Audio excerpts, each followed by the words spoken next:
Welcome to Raw Radio.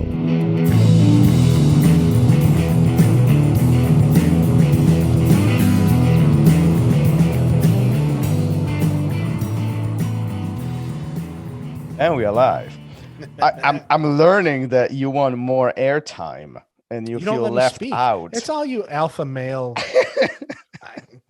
Man, it's like, all right. Yeah, I just gotta, I guess, get my ass kicked more because I'm definitely not gonna do any ass kicking. So I'm just gonna speak up and speak over people. And when it comes to getting on the mat with you guys, I'll just take my beating there. So Maybe. yeah. So before I get my beating, let's real quick talk about the Fujiki Giveaway at therollradio.com/belt. Take the survey. Do you or do you not wash your belt? All the info is there. And at the end of the episode, or at the end of a episode during the month, we are going to announce the winner. And there you go, a free gi. I think it's pretty cool. So therollradio.com/belt. Check it out. Yeah, so this is important. Make sure we stress this enough. We will announce the winner during the episode, at the end of the episode. We won't tell you which episode it is. You got to listen to it. You have short amount of time, just a couple days to claim your prize.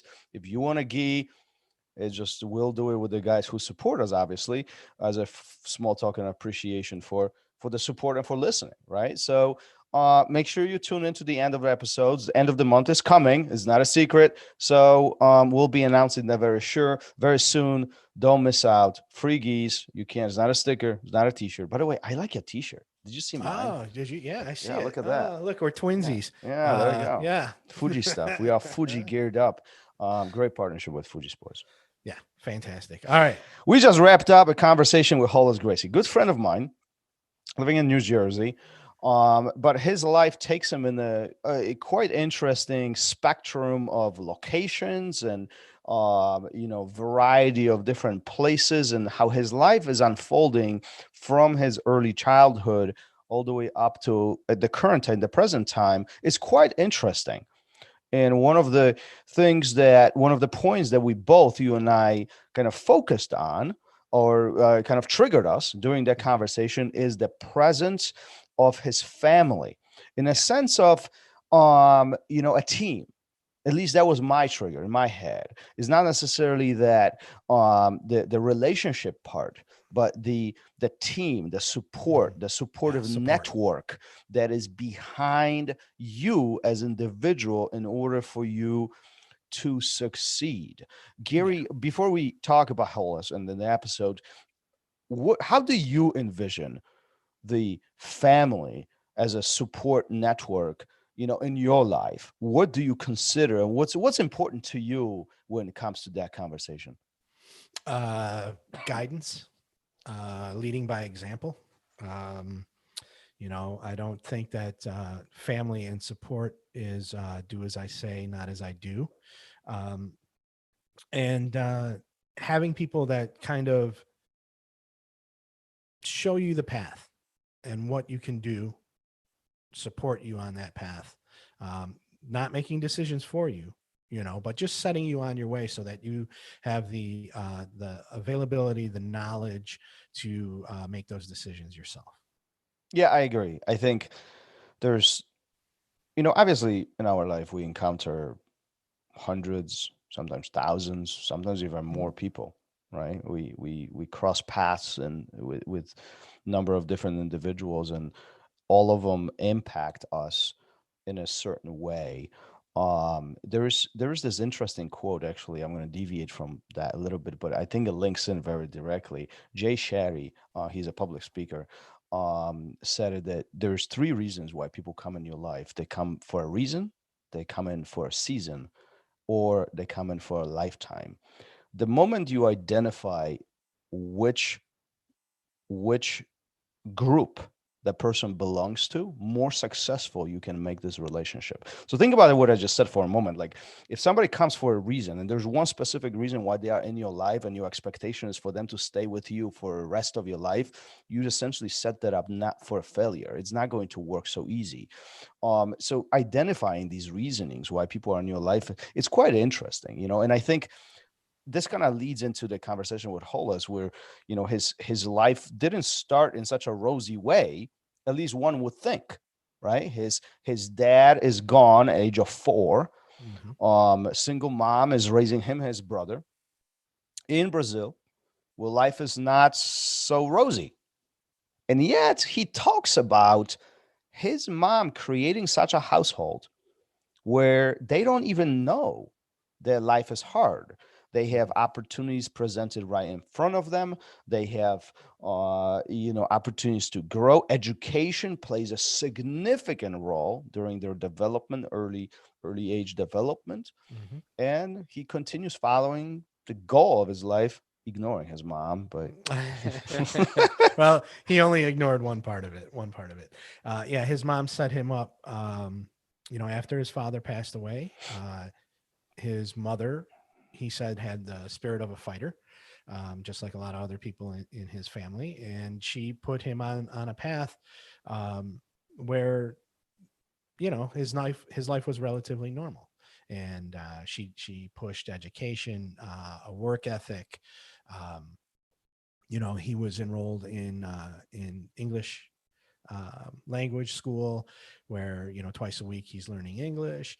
You know, I think possibly, and I don't know, but they could have maybe rested on their family name, on their laurels. I know it's not, you know, 30 years ago, it wasn't the same as it is now, but they could have carved out their own little niche. But instead, she made sure that they knew they had to keep working, that life wasn't going to be easy. Uh, and even though he didn't know there was that much hardship in her life, um, she made sure that they were headed down a successful path. yeah, and again, I think that's the key, right? Is the building foundation in a very early on stage of his life, and honestly my life and your life. Like, I mean, I even reflect by while we were talking to him, I reflect on my life. I mean, I migrated from Europe here too, in an early age, and I was much younger than he was, but it was similar thing. I changed cultures, I changed continents, changed locations. I had to learn the English, and I knew English when I came here, and you still gotta kind of revamp that. You still have to learn how to speak, and culture differences, that's huge. You kind of dumped into this hot water that you have to Mhm. swim, Yeah. and it's not easy. So I was, I found I saw a lot of myself in what he was talking about, and that supportive network is a key component of you driving forward or giving up, because that process could be very easily Yeah. overwhelming. Yeah. Well, I think, and I don't know, as well as I know you, I don't know a lot about your family, especially extended You family. you don't want to. They're a bunch of No. crazy Polacks.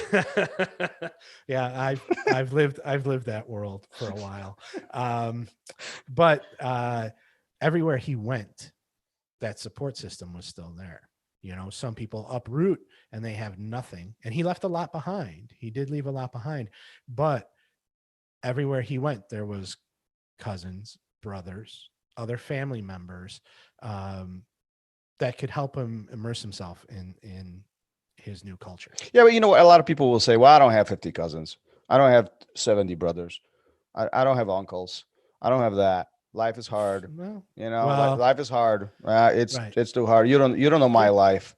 you're I right. mean, we hear this all the time. Yeah, but when we do these takeaways, we try and come up with one specific topic, and we had a couple choices, and our other choice, or my other choice, was optimism. Um, and instead of having that negative attitude, everywhere he went, he was supported by optimistic people. And I think that was from the time he was born. So it just carried over from, if he was living in Rio, or if he was living in a small town in central South America, or if he was living in California, or if he was living in Florida, New York, New Jersey, wherever. That family, that optimism was there for him, and now you see him carrying it on with his kids and with his students too. I agree. I mean, it's um this optimistic view on life. So listen, like the bottom line is, at least in my eyes, it's pretty black and white, and I'm gonna go kind of on a edge here, and some people might criticize me, but it's like it's really up to you as an individual whether you are the one who's driving forward and trying to make something out of your life, or you continuously a victim. Mhm. And the victim mentality, unfortunately today, it's I think fairly visible. I think there's a lot of people who struggle with that, and it's difficult. And I think this is where that support network is so important, right? But Yeah. you can lean on your family only. You can lean on your support network only.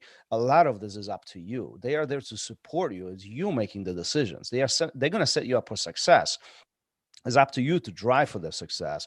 They might clean the path in front of you. It's up to you to walk that path. Mhm. So, whether you have that supportive network, if whether you have that family, whether you have those uncles or brothers, whatever the case might be, or friends, they'll do some of the work. You got to do the rest of it. You got to Yeah. continue driving. Yeah, and I'd like to flip that too. If you don't have that support, if you don't have that family, instead of feeling victimized or um, pissed off at the world, um, now maybe it's time for you to clear the path, right? Maybe for if you have kids, if you have family members younger or even older, maybe you can help them on their path, and that's gonna start something down the line, right? Where it's gonna change all that, and it's gonna change you, and it's gonna change the people that come after you. Yeah, and I'll take this even deeper. So, my family, I have very small family here in US. 99% of my family is in overseas. So like I don't have a lot of quote unquote family to lean on. All Mhm. family that I have is created friendships and relationships. Majority of it is through jiu-jitsu.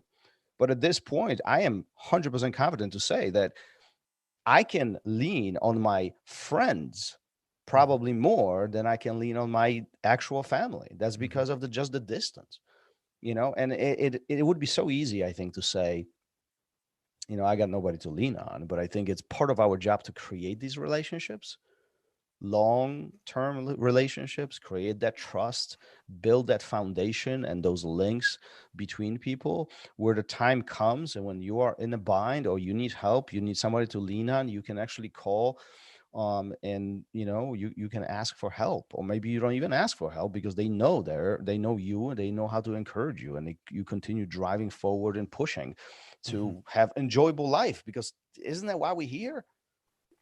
You only get one shot at it, I believe. I don't think I'm coming back. Um, and yeah, I think that's why we're here. Um, something that struck me is his greatest achievement. We always ask the 5 questions, and what he said his greatest achievement was his kids. Right, and this is a guy that's fought all over the world, um, BJJ champion, um, and that what is his greatest achievement? It's his kids, and I think that speaks a lot to his family. And like every family, there's problems, there's issues. Not everybody gets along. His family is kind of Not famous, so everybody those gets along probably like get you and I.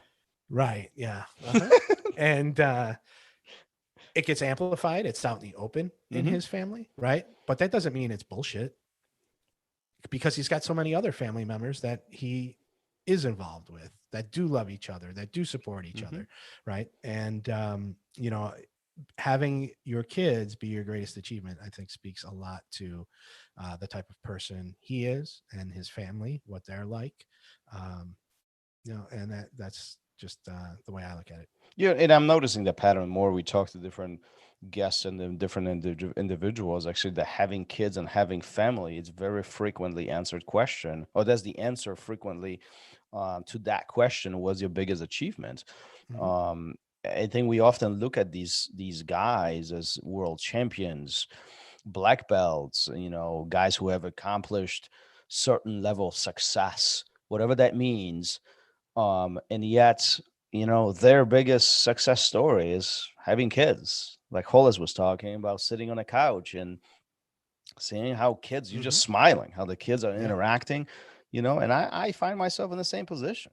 Yeah, for It's sure. like even this morning, sitting, and relaxing, and two of my boys, they're just beating the crap out of each other. And in some sense, I could separate them or just enjoy the view. And, there is a, there is a factor of enjoyment and success that at some point they will continue, they will continue looking up to you, but at some point, they are the ones who are gonna, continue, take the baton and pass it on. And they are going to be in the same position as you and we are right now. They probably gonna listen, coincidentally come across one of these podcasts and was like, oh my god, my father was complete moron.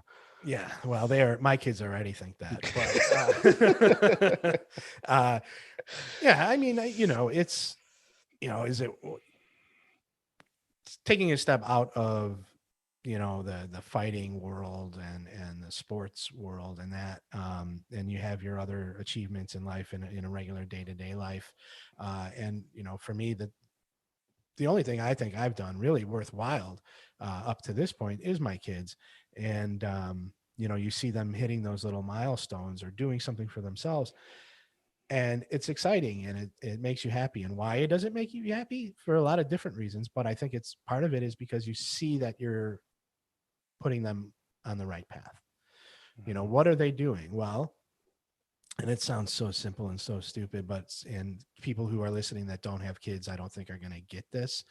But seeing, sitting at the computer working, and I look up and I see my daughter, who's now 8, walk across the room, climb up on the kitchen counter, open a cabinet, get out her snack, close the cabinet, and get down and walk out the other way. She's doing something for herself, and it seems so insignificant, but it's actually pretty huge. And it, it just puts a smile on your face. You understand why you're here. And it's great. Yep. Couldn't agree more. Could not agree more.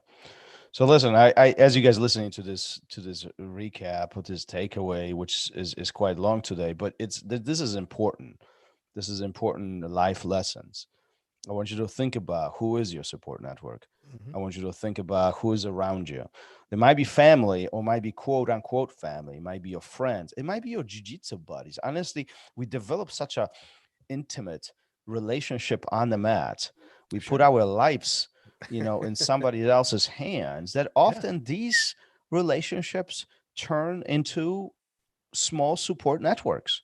Yeah. I mean, I have my speed dial has, I think, short of my dad, I think I have all jiu-jitsu guys, like my dad and my wife. Like I have jiu-jitsu guys, and yeah, I had to make the correction. Your wife's in there. I had to make that correction because she's probably gonna listen to this. I'm gonna get destroyed later. Well, hey, at least she listens. You have support that way, because mine doesn't. So.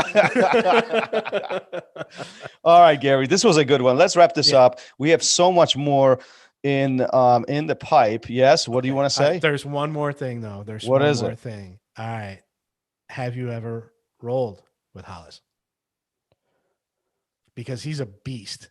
And I know you've been out there quite a few times. If it's taken you this long to think about it, I don't think so. We got to change that. I don't think so. I think about this, and I don't know how that happened. So he was at Roll Academy once for the seminar. That's how we started our relationship. And I kept in touch with him quite frequently. I went to his academy twice. Once he wasn't there, and the second time he was there. And I did a little workshop for his students. I remember. Yeah, I don't think... I don't think I've ever had the opportunity of getting smashed and destroyed by Hollis Gracie. It sounds like you have had the opportunity and you just didn't take it. Yeah, well, I guess we'll never know. We'll find out. He's got an invite here. You gave him one, and he said you could come out there again anytime. So if it happens, record it so I can enjoy it later. All right. Hey, don't forget to cast your vote. Free Fuji Gis going to be announced. Right. very, very soon. Make sure to listen to the episodes. At the end of each episode, we're going to announce, or at the end of one of the episodes, we will announce the winner once a month. It might be you. Me? No, you got a T-shirt. You're done. All right, on to the next one. Isn't that On what to the you next always one. say? All Yep. right, peace. Peace. Take care. Thank you for listening to Raw Radio. If you enjoyed the show, don't forget to leave us a review and help us make the show even more amazing. For future episodes, check out our website and follow us on all major podcast platforms. Take care.